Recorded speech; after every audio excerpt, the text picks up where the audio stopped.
छोटे से गांव सोनापुर में रामदीन रहता था। मिट्टी का घर, टूटी खाट और रोज की मजदूरी, यही उसकी पूरी दुनिया थी। उसकी पत्नी सीता दिन रात दूसरों के घर बर्तन मांजती थी। उनकी एक ही बेटी थी, गुड़िया। गुड़िया पढ़ाई में होशियार थी, संस्कारी थी और माँ बाप की आंखों का तारा थी।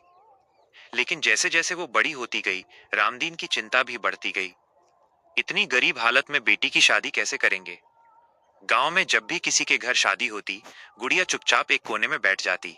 उसे अपने माँ बाप की परेशानी साफ दिखाई देती थी। एक दिन उसने माँ से कहा, अम्मा, मेरी शादी की चिंता मत करो, मैं बिना दहेज भी खुश रह लूंगी। सीता की आंखें भर आईं।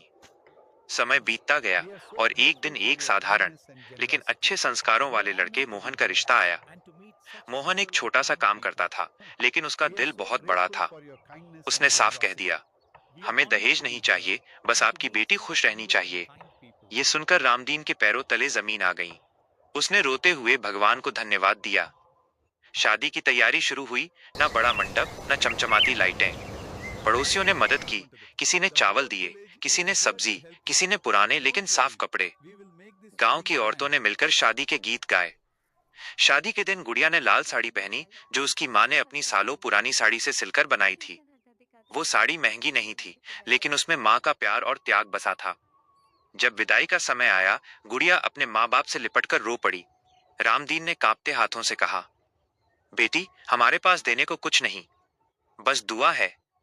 गुड़िया मुस्कुराई और बोली, बाबूजी, आपने मुझे इज्जत और संस्कार दिए हैं, इससे बड़ा दहेज और क्या होगा? मोहन ये सब देखकर भावुक हो गया।